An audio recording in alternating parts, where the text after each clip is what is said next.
Okay, I have now received this package and I want to open it and see what is inside. Let's do it.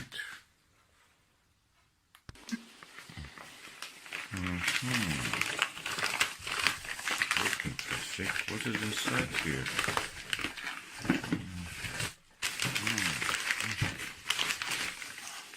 Let me just bring it out. Okay. Oh, what is this? Ooh.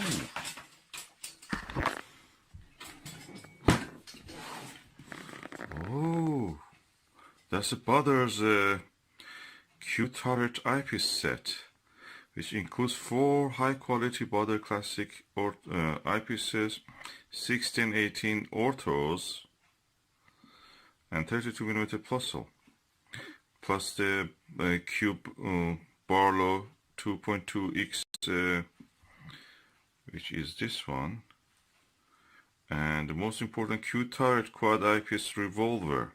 That is the one on the back. This is at least £200 new.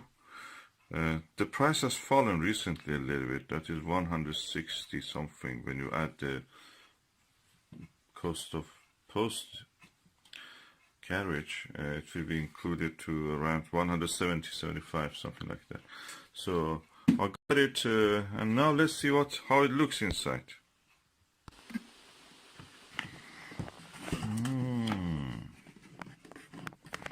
Who's this quality?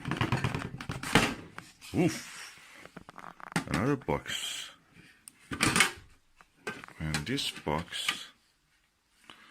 is a lovely tin box. You can see through the clear plastic what is inside.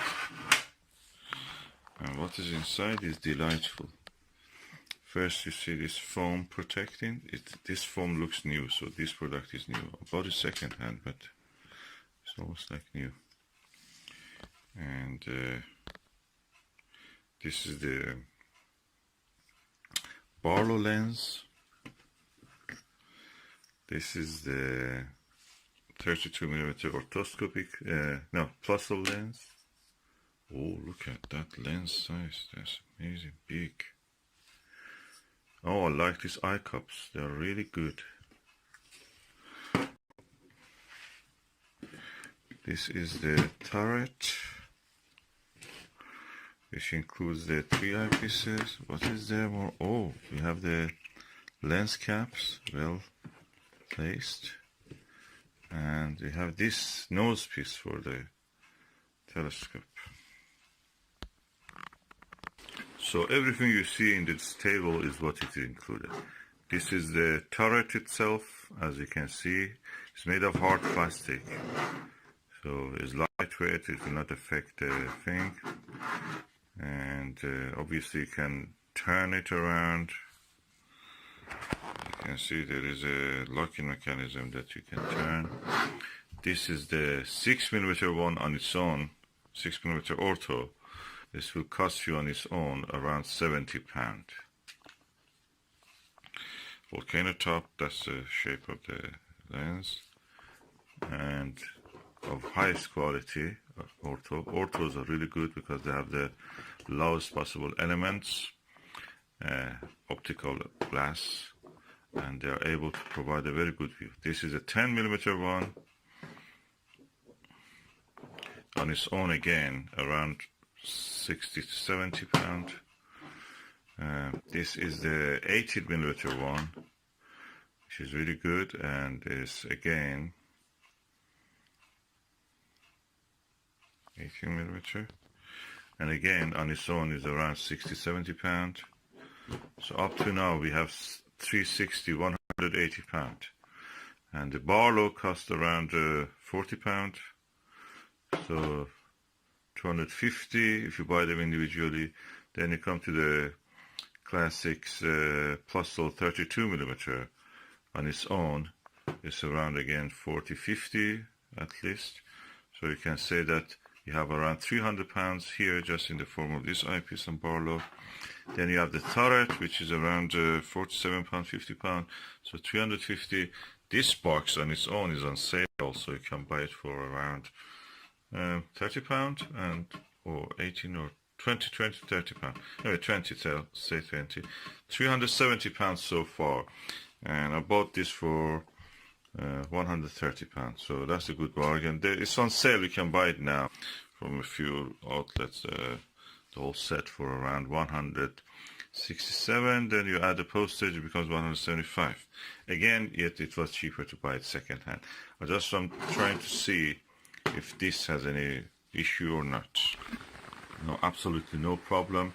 The attention to details is very interesting here. You can see this is made of plastic, of course. If you put a metal screw to it, it will gradually break the plastic. So what they have done here, they put a brass ring that the metal screw actually moves inside that. So it's a nice touch. The same here. And yeah, it looks interesting.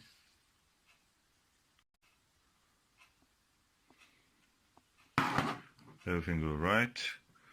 The lenses really look impressive, and I'm just looking forward to test it.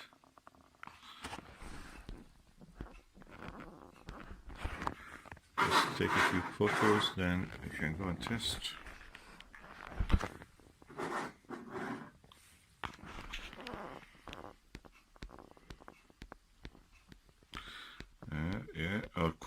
Our telescope cookie box with our cookie jar.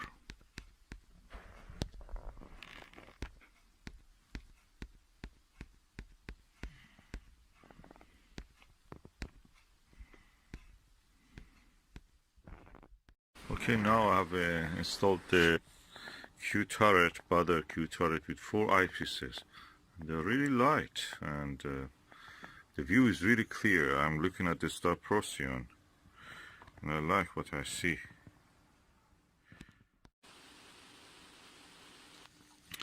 The air is quite turbulent. Storm after storm comes and passes over the UK. So practically everything you see is turbulent. Beside the telescope also, which needs to acclimatize. But anyway, this is what you can see. This is the star Procyon. This is the Plossl. So if I try to change it to 18mm eyepiece, what I have to do is just to take it and turn. And next thing is that I'm looking at, instead of 32, I'm looking at 82 millimeter eyepiece. Okay, the good thing is that everything here is parafocal. So when I've changed from this to this, I don't need to change much the focus. But one problem immediately notice is that when you change, for example, from this to here, okay, you put your eye here, your mouth will be here, and your nose will be somewhere in here. So there is a risk that you actually with your mouth or with your nose, actually you touch the lens. So that can be a problem.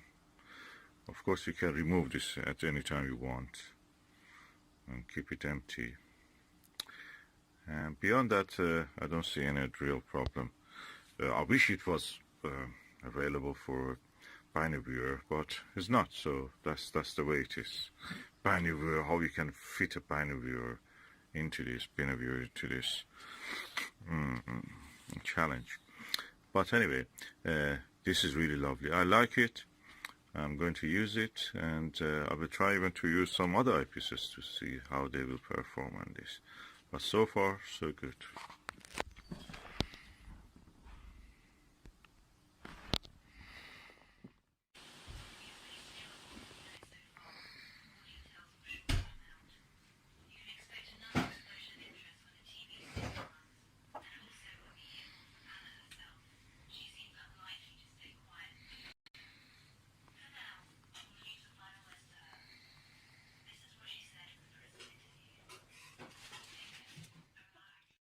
Okay, if you are curious, what is this? This is my telescope setup. This is the Meade Meade LX200 8-inch EMC, which I've equipped with this Revelation Astro dual focuser,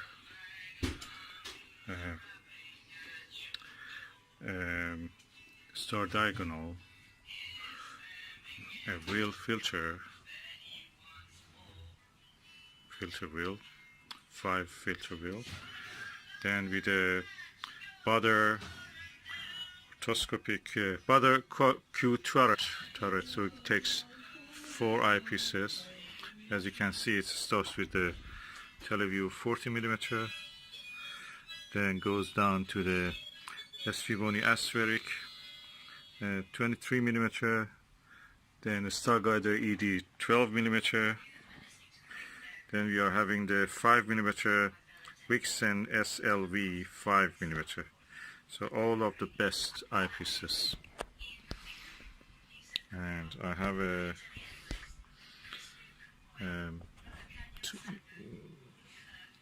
tail rod and a Meade illuminated reticled 9x50 finder. The whole setup works from this windowsill. I don't want to move it. Usually it's not here, but anyway, today it's here.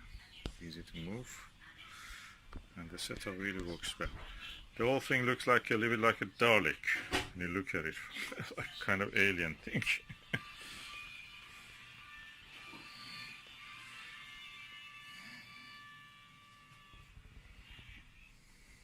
Like an alien robot.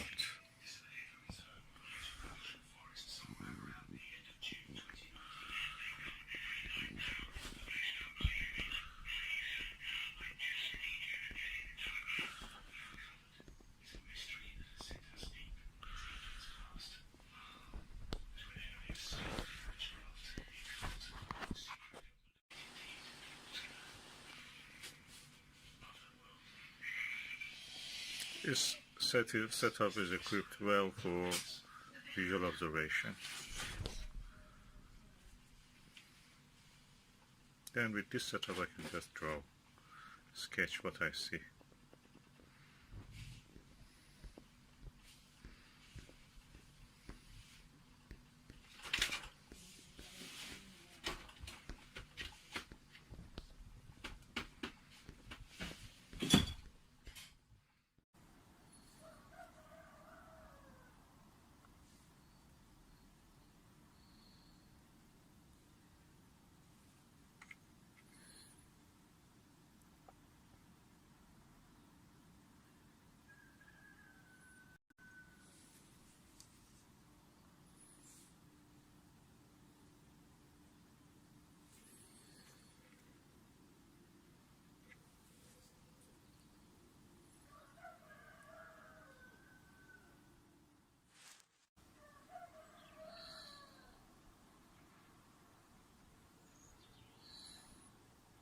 That's a Reiner gamma, the bright patch in the middle. It's a magnetic anomaly. It's interestingly symmetrical in most parts of it. But there is a tail of it like a handle of a pan which goes upward, or a golf handle. Golf club handle.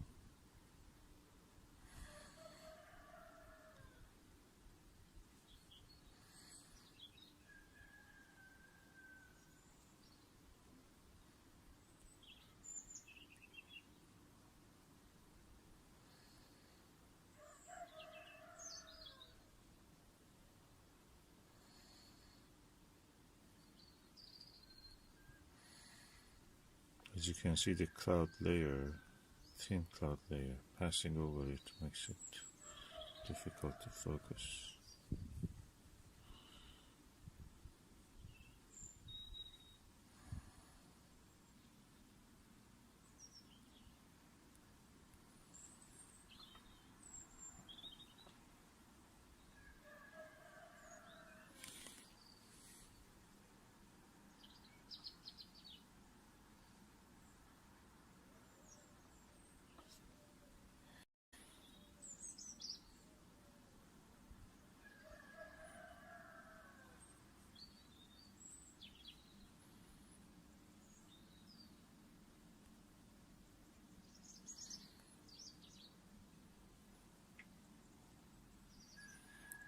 Yeah, Rainer now is on to the right.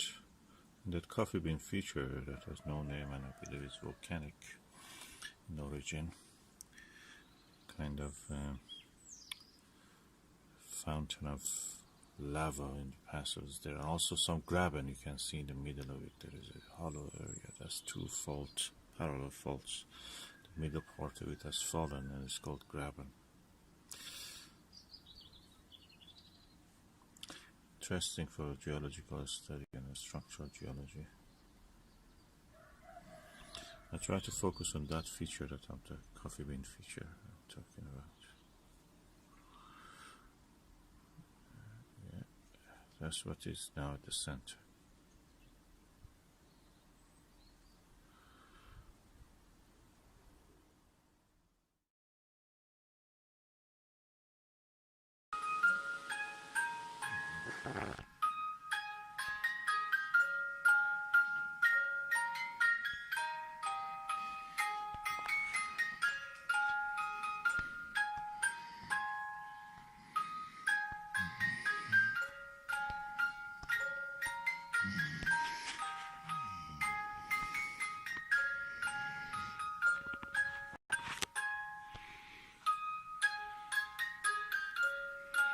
And we are looking now through the window.